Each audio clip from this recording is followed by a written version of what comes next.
Hello YouTube and welcome to a new Techsloth video. It's time for my review of the Huawei Nova.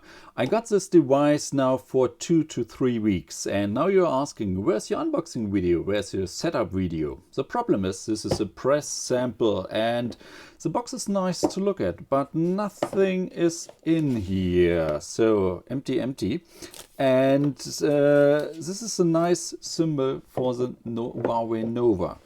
Because the box looks nice and so does the Nova. I really like the look and feel of the device. At this year's IFA in Berlin, where the Nova was presented, I really was excited about the device. It looked great, but for the price of nearly 400 euros, you get way too less smartphone for your money. So the optic is great, but the overall experience for a price of nearly 400 euros, no, it's just too expensive. But let's go through the Nova review point by point. From the outside, of the case, of the design, of the colors, display, speaker quality, what about the performance, what about the cameras? We got the first 4K device which only has the name Huawei on it and not Nexus. Let's talk about battery life and all the different stuff, fingerprint sensor, what can you expect, of course price discussions in comparison to other devices. So let's start with it. I really like the design of the Nova because it reminds me of a smaller Nexus 6P, and this is no surprise because the 6P was also from Huawei, and in the black version, especially the black version, it resembles the Nexus 6P really close to it, only smaller, and they were able to put the camera totally plain into the device and not with this bump on the back side. So I really like the look and feel of the device. It's a small smartphone, it fits in one hand, it's easily to operate, it's well built. Huawei can build a full body aluminum devices. It's now the third generation of devices. Everything is well built. Headphone jack is on top, microphone, no infrared. On the left side, we got the SIM card tray. There's a single SIM version, or this is a single SIM version. There's also a nano SIM version out there, or a combi slot where you can choose. And this got only single SIM and micro SD, or you got the version with either dual SIM or one SIM and micro SD. Huawei is officially saying it only supports 128 GB micro SD cards, but my 200 GB micro SD card worked perfectly fine. Down here, you are missing the microphone, but the microphone is built in here somewhere. We got the speaker, we got USB Type-C, and we got the fingerprint sensor and a 12 megapixel camera on the back side and an 8 megapixel sensor on the front side. So, build quality, design, I like it. Display, we got a 5-inch display with full HD resolution. Screen brightness level, let's turn it up to full brightness. It's okay, it's fine. Viewing angle, colors, totally fine, but this is what you have to at least offer if you want to have 400 euros for a device in 2016. So, okay. What's not that great is the speaker. We got just one speaker down here and totally on the full. This was a full speaker volume and this is not that loud. Speaker quality is less than average and definitely nothing I would expect from a 400 euro device. I'm sorry, but on the speaker this is definitely the downside, or one downside of the device. You only get a standard speaker which is not really nice to hear to, which is not really loud, which is just there, but nothing special. So the downside is really there with the speaker. Another downside is with the camera. Don't get me wrong, this is a 12 megapixel camera which shoots nice average picture. If you got enough light, it's fast, you get nice pictures, no questions asked. If it gets darker, you get not so nice pixels, you get pictures, you got to see a lot of pixels here. So enough light and you get really fine pictures. You get even finer pictures or better pictures with the 8 megapixel front-facing camera. This is something that is really digs me. The camera is definitely a nice one. You get really, I would assume, I'm close to say you get better pictures or better video with the front-facing cameras than with the back side. And the reason why I'm saying this is because Huawei ever advertised it as a first 4K device under their own name. Remember, the Nexus 6P was also from Huawei, but built together with Google. So this got the 4K camera, but this is the first device from Huawei themselves that supports 4K. This is also the reason why there's no keyring inside, no keyring 930, 950 maybe, or even less, because those keyrings don't support 4K video. Now the new keyring 960 supports 4K video, so this is the reason why here inside is a Snapdragon 625. So, and I was now so excited about the not dual lens, because I was so excited not to have dual lens. Don't get me wrong, I like dual send, what I can do with them. It's nice, even on the big high-end smartphones from Huawei, it's fantastic which pictures you can take, even with the monochrome sensor, nice to look at. But if a person would have asked me, I would always have to choose the 4K function. So I really started to test out the 4K function, and I have to say I'm disappointed. I'm really disappointed about the 4K video function, because it does not look like 4K. You get only, it just looks like bumped up full HD content. You don't get a nice image stabilization, you don't get nice sound quality, and the resolution does not look like 4K. This is a big downside for me. I was so excited to get 4K videos, and what did I get? Just another version of full HD video material. So this is my huge disappointment in the Huawei Nova here.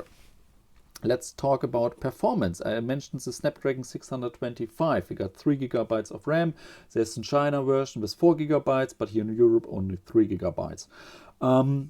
It's fine. It runs. We got Emotion UI 4.1 point something on here. We got not yet Android 7.0 with the new Emotion UI 5.0. Maybe we can get this, but there's no guarantee yet. They say they will do it, but we don't know when. So overall, now the performance is okay. Browsing the web, surfing, switching apps, here and there you get some kinds of lags. But every app I did throw on the device did run. No problems there.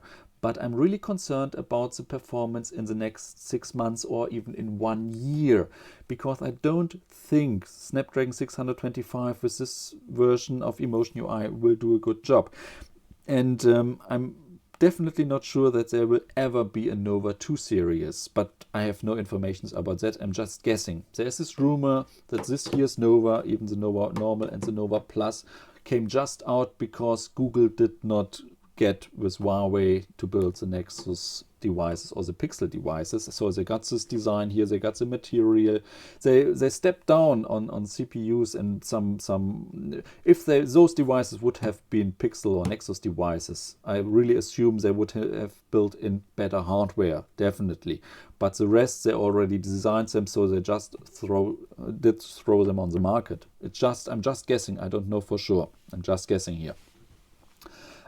So overall, performance is now okay, but definitely just on a level of a medium smartphone, but a medium smartphone which costs around 200 to 300 euros. For a device that costs nearly 400 euros, this is the way too less power, way too less performance I get. If I compare this with the Honor 8, Honor is the daughter brand of Huawei, here I'm nearly in the flagship segment for 400 euros. Here I'm definitely in the medium, low level, medium sector for 400 euros. So this is, and if anyone would ever ask me, Huawei Nova or Honor 8, definitely without hesitating you choose the Honor 8. Definitely, no questions asked, unless you really dig the design of the Huawei Nova. So what about battery life? There's some light. We got a 3040 mAh battery, and which just performs really well. Netflix watching with push notifications, Wi-Fi and everything on, but the brightness settings to automatic needs 10%, 10%, which is a nice value, really nice. Netflix on 100% brightness level costs you 16%. This is still really nice, no problems here. Normal usage, surfing the web, doing WhatsApp, social media, communication, watching videos, playing games, all this stuff is display on. Costs 14%, no problems here, and reading an ebook is only 9%. Overall, really nice battery life, but for the hardware that's built inside, not really a surprise. There's not that much power consumption going on here. So you get through the day with ease. Even as an intensive user, no problems. Maybe you will get 1.5 days as an intensive user and 2 days as a normal user. Yes. So battery life, nothing to complain about. USB Type-C charging went well, no problems here. On the back side, we got the fingerprint sensor, which is again really positive, which works like we are used from Huawei, which is fast and even works if your finger is a little bit wet or even a little more wet. No problem here. What else about the features? Do we get infrared port like on the Honor 8? No. Telephone quality and headphone quality, just average. Nothing really good, nothing really bad, just average standard here.